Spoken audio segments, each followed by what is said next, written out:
Professor Tim Cole, who's the academic advisor for the prize, but he's also, more importantly, Professor of Social History at the University of Bristol, as well as the director of the Brigstow Institute at the University of Bristol.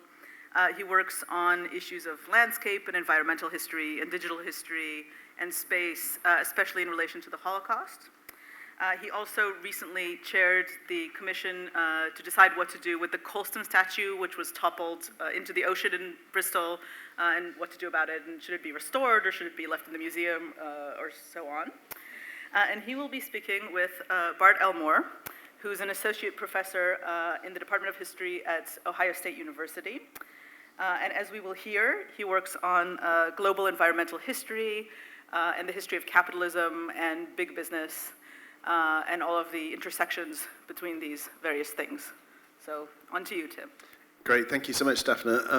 What I think we'll do, Bart, to start off, if it's okay, is maybe if you could just give us a little brief introduction to yourself and your work, and then maybe we can dive into some sort of broader questions from that. But if you want to give us a sense of perhaps what you've done most recently in terms of your recent work, and a little bit about those projects, and then we'll kind of broaden out from there. Yeah, this is great. Thank you so much for being here. It's a pleasure. This is the best part about writing books, is getting to travel and see people from all over the place and to share stories. So thank you so much. I am an environmental historian, which if you'd asked me when I was in grad school what that was when I first got there, I would have told you I don't know what an environmental historian is. I had gone to graduate school at the University of Virginia to study the history of the American South, which is where I'm from. And I was a public school teacher before that and wanted to write about public schools in the American South, and arrived at the University of Virginia and took this class, Environmental History, and it changed my life. I thought, this is amazing. I loved what I was doing, but I loved this even more. I had grown up going to the Appalachian Mountains, spending time camping, backpacking, paddling. I actually thought about being a whitewater kayak instructor at one time, but thought better of that later. But I became very passionate about the environment as a young person. And so the thought of doing environmental history was amazing. I could combine these two passions, this passion for history with this passion for the environment. I was also interested in science. I actually, when I first went off to college, I was doing biochemistry. So I guess you could just say I was a wayward soul, trying to travel around and figure out what I wanted to do. And environmental history, for those who may not be as familiar with it, was great. I mean, it really combines environmental science in many ways with history. It looks at the relationship between humans and the natural environment, both the ways in which we reshape the natural environment, but also the ways in which nature acts as an agent in human history. You can think of tornadoes, earthquakes, disease, things like that. So for me, this was terrific. And I thought, well, I want to go big. I want to write big stories. And to me, I thought, when you think about the environment, there's no bigger stories than big business. And thinking about big multinational firms writing environmental histories of these businesses. So being from Atlanta, Georgia, the hometown of Coca-Cola, I decided that I would write the first project on my hometown, a firm that I knew a little bit about because I grew up where the Coca-Cola was from. And I wrote this environmental history of Coca-Cola called Citizen Coke. And we can talk a little bit about that later. It was in the writing of that book that I was trying to figure out where Coca-Cola got all of their ingredients to make their product. And essentially, I was a lazy graduate student. So the table of contents was the back of a Coke can. And each chapter was an ingredient that goes into Coca-Cola. And I went around really the world trying to figure out how Coca-Cola got all this sugar. It was the largest consumer of sugar on the planet by the 19-teens. How did they get all that sugar and be able to sell it for 5 cents? Caffeine. Put a pin in that. Where does Coca-Cola get their caffeine from? It's wild. And I had no idea what the story was going to be, but it took me all over the place.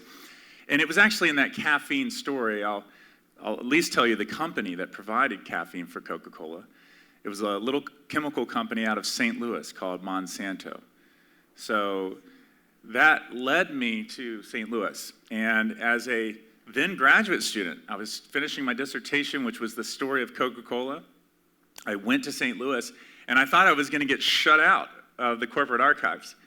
But Monsanto gave me permission to use their corporate records, which was pretty astounding to me as somebody who'd been writing about business and not having a lot of access.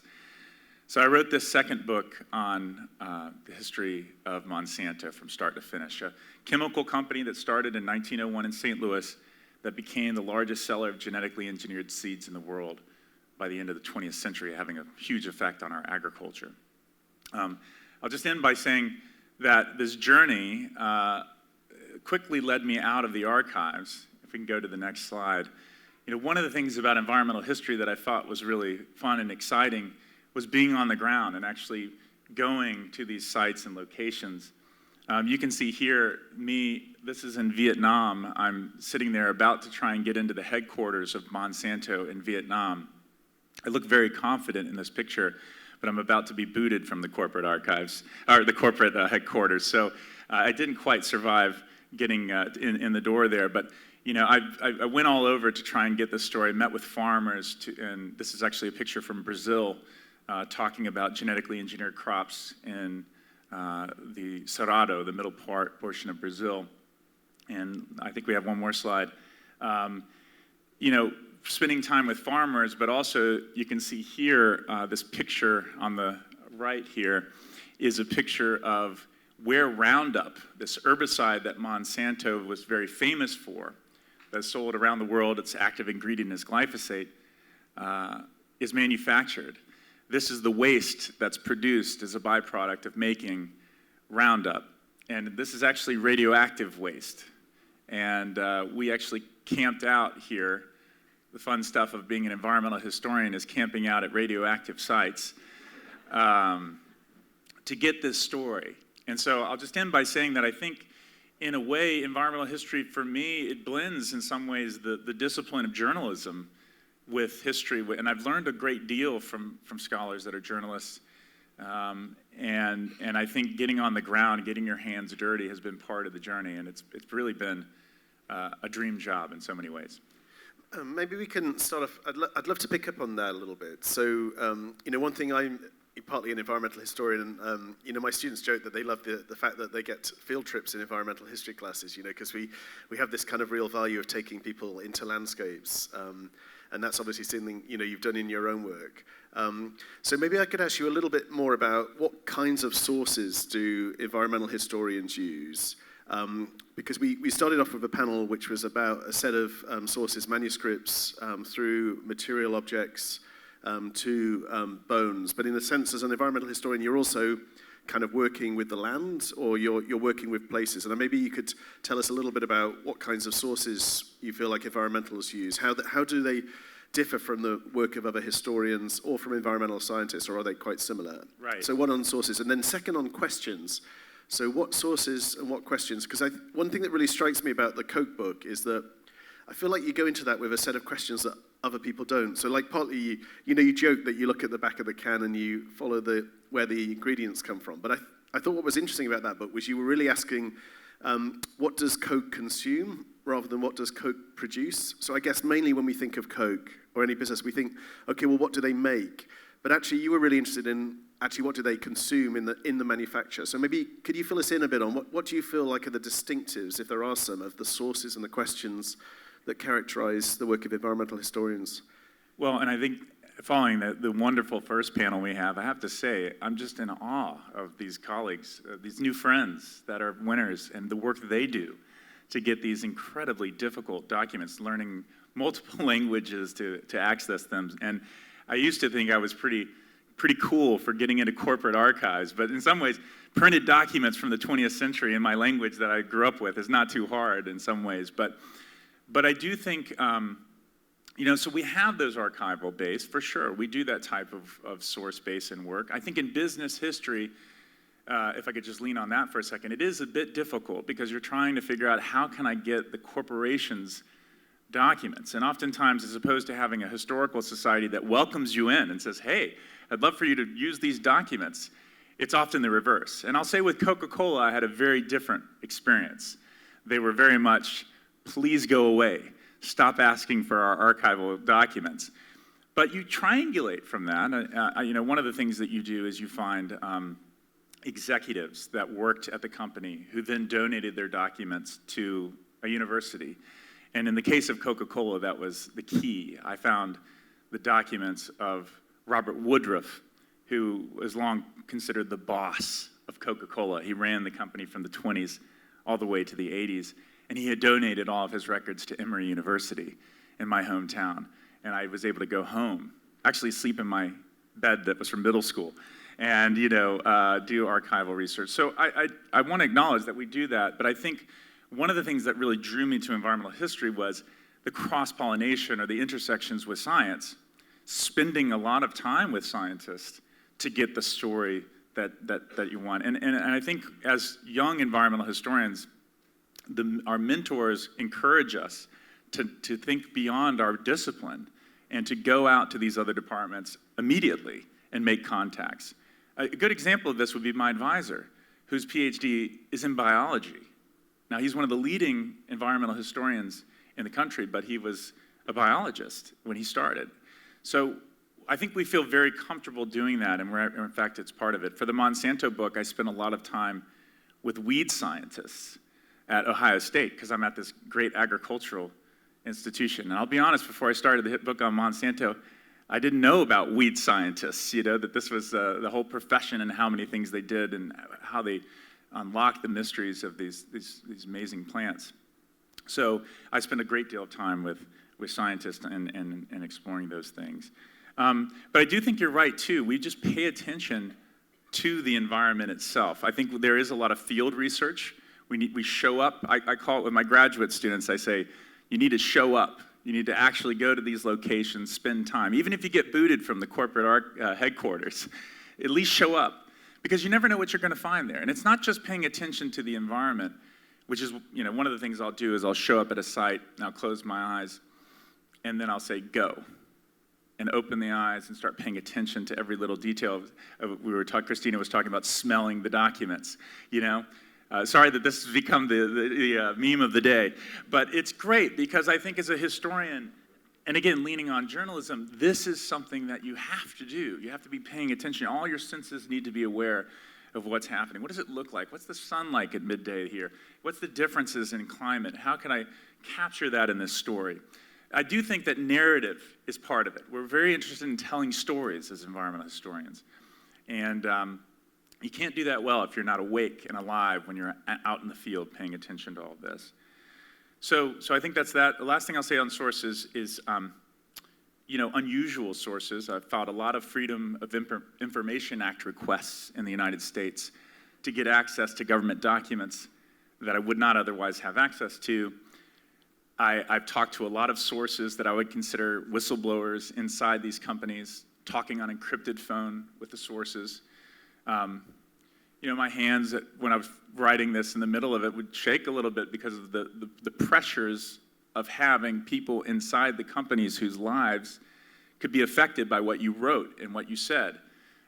Maybe in contrast to the earlier panel where a lot of these folks are no longer here, my subjects are alive. And so the feeling of responsibility that takes, I think, is there. So that's a bit unusual. Not every environmental historian is doing 20th century stuff, but I think I just wanted to stress those things. Those are the sources I pull on when I'm telling these stories. I think our questions are similar to what other fields ask in terms of, what drives us in terms of questions. But I do think nature is no longer the backdrop. We never think, I'm immediately thinking of nature as an agent in the story. How is nature affecting or shaping this narrative that I'm exploring? A good example, and last thing I'll say on it is, with Coke, almost everyone who'd written about Coca-Cola wrote about the advertising and marketing. As you said, it was about what they produced. This is what made Coca-Cola successful. They were so good at selling their product, and they associated it with Santa Claus or with, cuddly polar bears and all of these things. And that just struck me as an environmental historian as like, whoa. How do they get the stuff? How do they get the natural resources? And, that was what led me down those paths to figuring out how they got caffeine and all those things, which is exciting because it was ungoogleable. You'd search, how does Coke get caffeine?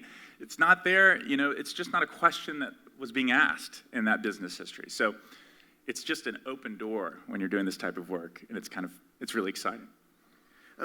You mentioned weed scientists, and I guess one thing that's interesting about environmental history is that it does bridge in some ways the kind of history-science divide that, that's obviously one of the things that characterizes a lot of the work of environmental historians.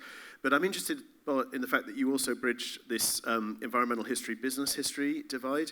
And I guess classically, environmental history, when it starts, a lot of it's around, say, national parks, conservation, or it's about the rise of environmentalism or kind of protest movements. It's often interested in the state. Increasingly, it's become interested in business. But I think still that's often less at the forefront compared to other questions.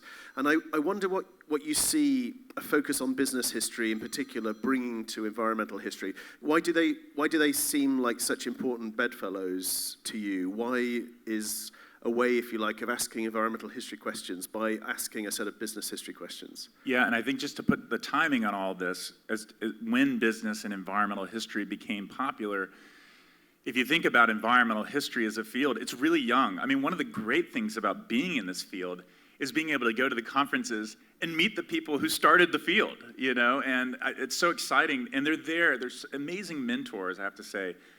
A shout out, as it were, to the founders of the field who are still there coaching and mentoring the new scholars as they come along. But the field started in the late 1960s, early 1970s. It was very much a response to the modern environmental movement. Specifically, it was US-based. It was very much focused on the American West. And as you said, questions about national parks and these vast expanses of the American West. It really wasn't until the late 1990s, the first articles that I've been able to find where people are saying, hey, what about these, 100-pound gorillas in the room that we're not talking about here, these massive firms, multinational businesses like Coca-Cola? Why is environmental history not really focused on these stories? And that starts in the late 1990s. We've seen some great work, but I still think there's a lot of opportunity to expand this interconnection with business and the environment. I think the reason we don't see so many works is because it's really challenging in some ways to get access to the documents you need to tell the story, which is one of the reasons why I'm committed to doing this work for the foreseeable future, because you learn those skills on the fly. No one was really teaching us how to talk to somebody on an encrypted phone in graduate school. You just kind of had to pick up these specific details along the way. So I think, for me, it's a simple answer, which is the scale. I mean, think about a company like Coca-Cola. It sells 1.9 billion servings of its product every day. That's astounding. And it needs, if we're not engaging with these powerful players that are shaping climate change, that are shaping the world in which we live, then I think environmental history is going to have a very fundamental hole. And so I am excited that there's this kind of merger between the two fields. And I think it benefits both in some ways. One thing that, reading both books, as you bring these two fields together, one thing that really struck me was that as you, in a sense, ask a bunch of environmental history questions of these two massive worldwide businesses, I feel like you also ask a bunch of environmental questions of global capitalism. Yeah. So you coined the phrase, you talk about Coca-Cola capitalism, and you talk about a kind of extractive capitalism, and you also talk about a scavenger capitalism when you're talking about Monsanto. And I wonder if you could explore a little bit more with us what you mean by those kind of phrases. So why almost does an environmental history lens focus a new way of thinking about capitalism and the kinds of forms that capitalism has taken vis-a-vis, in particular, natural resources? And I guess the big question for us there is, what are the implications of that? So, what are the implications as we're in a moment of climate crisis, if we're starting to, in some ways, think about capitalism as having this extractive and scavenger forms that these companies kind of brilliantly reveal to us? Yeah, and I think you hit on something so important to me. When my students take my classes, they're called Coca-Cola this and Coca-Cola that, to try and draw the students into class. Everyone knows Coca-Cola. It's a wonderful thing about talking about it is everyone's had some kind of exposure to this brand. And And so they'll come in, but they've heard that it's not necessarily a positive story of the firm. And so they'll hide their Coca-Cola products, or they'll say, I don't drink Coca-Cola anymore. They'll confess it to me. It's like a confessional sometimes. And I always stop them and I say, I don't think you're getting it, that you not drinking Coca-Cola isn't solving the problem, that this isn't really a book about Coca-Cola. I think what makes this business history so fun is that what these big multinationals, think about Coke, they're connected to the caffeine industry, they're connected to the sugar industry, they're connected to the aluminum industry, they're connected to the plastic industry, water extraction. You can see the economy, really, through these firms. And that's really what I hope is achieved through these books, is that you're not thinking, okay, I've learned a lot about Coca-Cola, but that you're seeing these patterns of behavior that are much bigger than Coca-Cola. And as a result, points of intervention. I mean, I do think environmental history is interested in those, trying to point out, okay, well, here's where a government policy could be changed, or here's where there's a loophole in this law that allows for this to happen, is so important. So I always think of these books as, yes, it's a story of Monsanto, and yes, it's a story of Coca-Cola, but it's a story of the larger economy. And you mentioned these two things. What was so striking about Coca-Cola, I coined this phrase in the book called, I said what Coca-Cola was doing is Coca-Cola capitalism. And I defined Coca-Cola capitalism as staying out of the business of making things. That what made Coca-Cola so great, and it was startling when I looked at this story of natural resource extraction, was how little they owned. Just how effective they were at outsourcing the majority of the costs associated with extracting all the things that went into their product. They didn't own decaffeination plants. They didn't own sugar plantations. They were kind of like brokers in the economy. They were like middlemen who were making money off the flow of capital through their system, basically selling, you could think of it like I tell my students, a floppy disk, like a software. They were like Microsoft, selling a very sleek product, the syrup, the secret formula, if you will, but really never owning much of the other physical infrastructure that made their products. The bottling infrastructure for most of history was independently owned by others. And it was a tremendous way to make money, but it was also a tremendous way to grow and have a huge effect on the environment. So yeah, I was trying to point out in business history, there was this emphasis on showing how vertical integration had allowed firms to be so powerful. Coke proved the opposite. They became really resilient, I'd argue, because they were so nimble, not owning so much. Scavenger capitalism relates to the chemical industry, and I use this term in the Monsanto book because it became very clear to me that almost everything the chemical industry was making, and by the way, almost everything that's around us in this room, I should say, comes from some kind of petrochemical feedstock. I mean, whether it's the lining in this seat here, the carpet that we're on, your clothes look fantastic, but there's probably some synthetic fibers in there.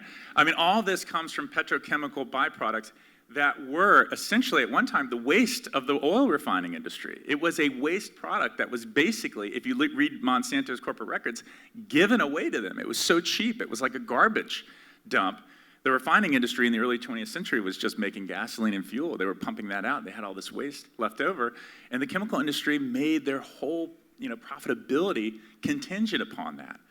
And so I think scavenger capitalism is a really fitting term to describe the world in which we live, not just because we depend on fossil fuels to drive our economy, to power it, but to make everything else. And I think this goes back to your point. Why does that matter? When people are talking about creating a resilient economy, it's not just about how we're going to fuel our cars or how we're going to power our power plants. It's how we're going to make all this stuff that we're wearing and even talking through right now, if we're not going to be using the waste products of an oil industry that we're trying to get rid of. So for me, these stories are not just stories about firms. They're really stories about these bigger connections, these bigger economies in which they're part of. One thing, reading the Coke book in particular, I was interested in a moment where you talk about how Coke almost kind of gets some sort of eco-credentials in the 70s and onwards. So, one thing I found fascinating was my wife's American, so I kind of tap through her into sort of a bit of American pop culture. So I'd heard about the Keep America Beautiful campaign, which is really an anti-littering campaign, isn't it, within the United States? And I was really intrigued by the fact that Coke is so, so big into this, so that in a sense there's a moment where you feel like Coke is finally in the book. I'm thinking, great, Coke's on the side of the good guys. It's like, kind of taking seriously its environmental credentials, and it's sponsoring this kind of thing that my wife tells me about growing up in primary school, in elementary school, hearing all these kind of jingles about Keep America Beautiful and, anti-littering. And then you also talk about Coke and recycling. So again, Coke at this point again seems to be on the side of the good guys. It's kind of environmental credentials, and it's very much about the recycling business. And I guess my question is, like, isn't that enough? What's is there a moment of salvation, do you think, for these organizations in this, I guess, this rising context of rising consciousness around environmental issues, where anti-littering and recycling become really central to some of the money that Coke's spending in supporting those campaigns? Where do you see the flaws in that? Because, spoiler alert, I get to this point in the book and I'm thinking there's a moment of redemption. And then you let me down, in a sense. Like, what's wrong with anti-littering and recycling? What do you want more of? Well, it's another moment to invoke my students, which I should say, as I think about myself as an environmental historian, I think about myself as a teacher first and foremost, and the way that students have taught me so much over the years. And they'll come in and say the same thing. They'll say, I know that you don't like recycling.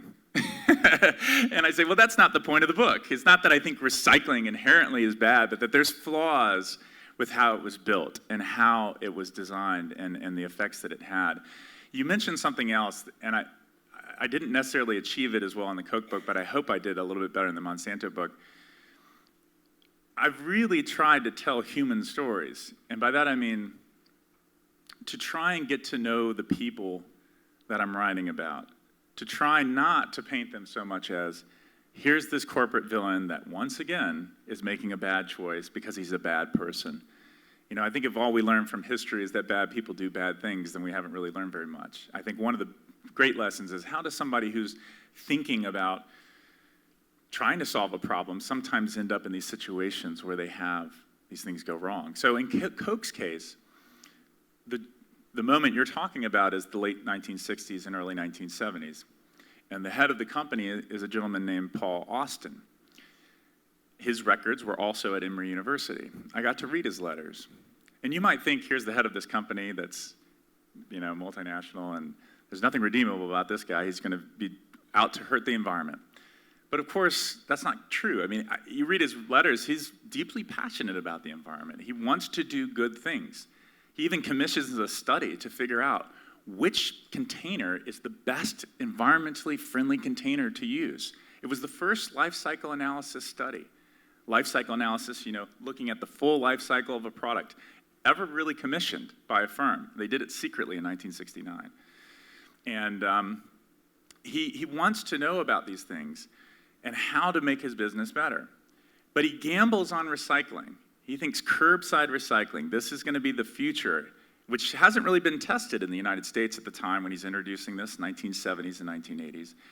That story to me is a real story for the students of a gamble made by a business person on a new technology that hasn't really been tested, but he's saying, you know what, we're going to switch to plastics, because that's when Coke switched to plastics in the 1970s. And they did so arguing that plastics would be recyclable, that it would be this eternal loop that we could constantly get it. Now, you could say that was I'm being naive by reading these records and thinking this person was really an environmentalist, but I'm telling you, I've looked at these documents, I think he really cared and believed in recycling. But it's a classic story of that technology not being tested and it being deployed and us seeing a lot of problems with the system. And I think the biggest problem with that system, to get to your point, was that we got rid of deposits, we got rid of any kind of price on the packaging itself, especially in the United States. So basically, back in the early part of the 20th century, you had your Coke, you drank it, and you brought your glass bottle back to the bottler, and you got some money back. You got a deposit back. And I went back to the record to look at some of these bottles. They did 60, 70, 80, 90, 100 trips back and forth between bottler and consumer because of that system where you got money back when you brought the container back. We got rid of that. And the recycling system, there was no incentive. There's no price on the container. And so the recycling system failed. We've been doing this curbside recycling in the United States for decades now, and we have a 30% recycling rate for PET plastic bottles. 30%. That means 70% of plastic bottles used in the United States, and I was looking closely at the US for this story. We could talk about this in other parts of the world. But that is a failure, and I think that's what makes history useful. It's not an indictment of Austin. It's to see what he tried to do at the moment as a human looking at this and trying to solve the problem. But we have the data as historians to say, that was a gamble that didn't pay off. And we see ways that we can change it by maybe going back to deposits or going back to some system that puts a price on the packaging. I mean, when I lived in Hungary back in the early 90s, and I remember that I would get my Coke or Fanta in a glass bottle, and I would then lovingly take the glass bottle back because I'd get 5 forint, 10 forints on my bottle, and I wasn't going to miss out on that, so I could then go and buy another one. And it's a really interesting moment, isn't it, where you have a sense that not only do you buy the product, but in a sense you loan the container. Yeah. And you then take the container back, and you receive some money back. You don't get money back on the product because you've drunk it, but the container you do.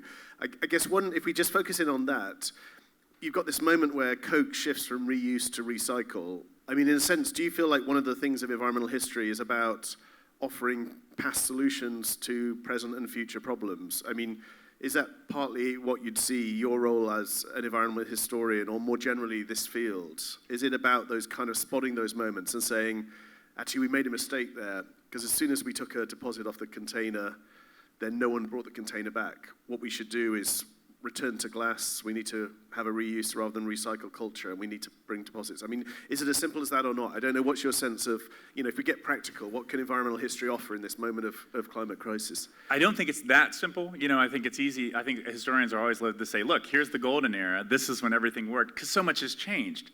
The bottling network back then, you had bottlers on every main street, everywhere. There were so many smaller local bottlers everywhere. So the market has changed, and I think as a result, the solution might be different.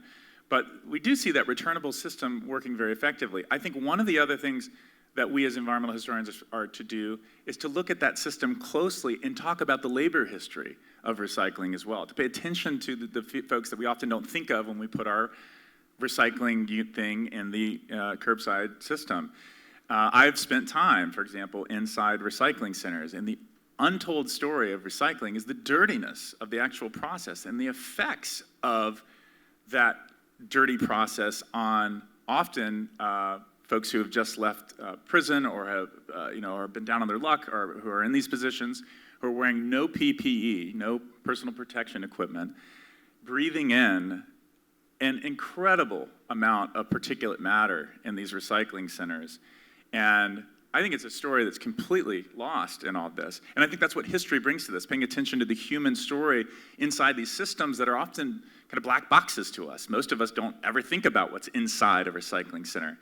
And I think part of environmental history is taking those stories of real people and telling them, when we left this recycling center, I'm reminded of the phlegm, another comment from the earlier panel of sneezing after having all the documents. We leave these recycling centers and we had just gray matter coming out of our lungs, for so long, because there's so much material in there that's being churned up and there's no protection for the workers. So I think that's part of it. And last thing I'll say is also holding companies accountable for what they say. Right now there's lots of pledges that are made by businesses about what they say they're going to do. But one of the more interesting studies I've been talking about when I've been talking about this book is a study that came out in 2019 that looked at something like 300 multinational firms. They did a survey of all the environmental pledges that these firms have made over the last several, I think it was like a decade's worth of pledges. And they looked at the success rate for firms meeting their environmental pledges. Do you know what the success rate was? 4%. 4% success rate for meeting sustainability targets. I think one of our roles as environmental historians is to document that, to hold accountable when a company says we're going to do X. Well, did it achieve those goals? Because think about all the promises you'll read in the news and then it's gone, right? And no one goes back to say, well, did that actually happen? And that's one of the things I really try to do in the Monsanto book, for sure. Maybe we can finish with Monsanto book, and just a final question, because it'd be great to open up for questions from everyone here. One thing that struck me about the Monsanto book is that I think we often have this as historians, that we always have the benefit of hindsight, and we look back and think, oh, that was such a stupid thing to do. So, from Bauer buying Monsanto, I'm reading the book and I'm like, don't buy Monsanto. It's like, this is going to be an absolute business disaster. Or Roundup, and what we know about Roundup now, versus the kind of hopes that are held out for Roundup. And I wonder how you deal with that as a historian. So you're a historian in a sense who always has the benefit of hindsight, because you go to the archive and you can see the kind of dumb decisions that are made, or the shift from reuse to recycling by Coke is a decision that actually brings with it the shift from glass to plastic. Or in the case of Monsanto, looking at Roundup, you see the implications and the results of that. That's sort of terrible human cost, of a fertilizer like that, a pesticide like that. One thing I wonder is, like, how do you kind of grapple with that sense that as a historian you have this benefit of hindsight, but if we think about the current crisis and the future, like we don't have that. Like how do we stop making dumb decisions? Like, is there anything that environmental history can do to help us make less dumb decisions? Because, I think that's one thing as historians, we realize, looking back, the blind spots, of a moment in the 1960s and 70s where there's a shift from glass to plastics, which, in a sense, we're now trying to do something about. How can environmental historians do anything to help us with this challenge, our limitations as humans, that we don't know what we don't know, or we don't know what our blind spots are because we can't see them? Can history help us? Because we're in a moment of crisis, and we need some help, I guess. Does environmental history give us any help? When I'm in my classes at Ohio State, I get very personal with the students and say that I think environmental history didn't make me a better scholar, it made me a better person. It made me a better spouse. It made me a better father. It made me a better friend. It made me vigilant, is what I tell them, for what I'm doing in my own time that may, 50 years from now, look absurd. And I think about the use of, sorry to use the plastic bottle, but a single-use container. I mean, think about what a society 50 years from now is going to say. Wait a minute. They took a finite natural resource, turned it into a single-use container that they drank water out of once, and then they threw that finite resource away? I think that what environmental history does for me is it makes me question what I'm doing every day. It makes me think a little bit about what I'm doing, because of exactly what you said. If I'm doing it right, I'm recognizing that these people I'm writing about were like me. They weren't necessarily out to ruin the planet, though some were. Some of these folks, I think it's also our job to call it out when we find documents where there's real evil and iniquity being carried out. I do want to mention one document there. There's one example in the Monsanto book of a chemical called PCBs, which is very, very toxic. Monsanto was the only producer of this chemical in the United States, and globally it was sold all around the world. It was used in everything, from carbonless paper to printer ink to all the electrical equipment. It was an insulating material. It was a fire retardant. It was in swimming pools, like the linings of swimming pools. It was in the silos that held our food. It was in cereal boxes. It was in everything. And we found out in the 60s that it's extremely toxic. And they know it. And I'm looking at this document from the archives, 1969, confidential meeting. And they're discussing what to do with this product. And I'm going to quote here. This is what the executive writes. He says, "Maybe we should just sell the hell out of this as long as we possibly can and do nothing else." Now, that is part of our job as an environmental historian, to call that out and to say, here's a moment where they knew something. And I think that's our job. People will say they didn't know it back then. Well, what did they know? And that's why digging is so important. What did they actually know about the toxicity of their products as they were selling it? Because that leads to accountability later. But I also do think that we have to sit with the people we're writing about, get to know them, know what their story was, to try and be fair to them. If they're not the person, if they're the person in the room saying, no, we're not going to sell the hell out of them, that should be part of the story too. And I've really worked much harder to get to know the people in my story better, so that I can give them the full range of human emotions we all have, because I think that's good history in general. I think that's just good history writing. And it's easy in environmental history to think structurally, to write about the corporation. Monsanto did this. At almost every turn, I try and have a person inside the company who's making a decision, because as much as we think of corporations as people, especially in the United States, they're not. And I think telling those human stories is really important. So I think we have to balance that, calling out unethical behavior when we see it, but also being fair to the human experience in the story. Great, thank you. It's interesting, isn't it? I think the idea of environmental history in some ways takes us away from the human to more than human species, but it's interesting that it also brings us back to the fact that at the heart of history is a set of decisions that we as a set of beliefs and thinking that we as humans have. Thank you so much, Bart. Let's express our appreciation to Bart and then move on to some questions.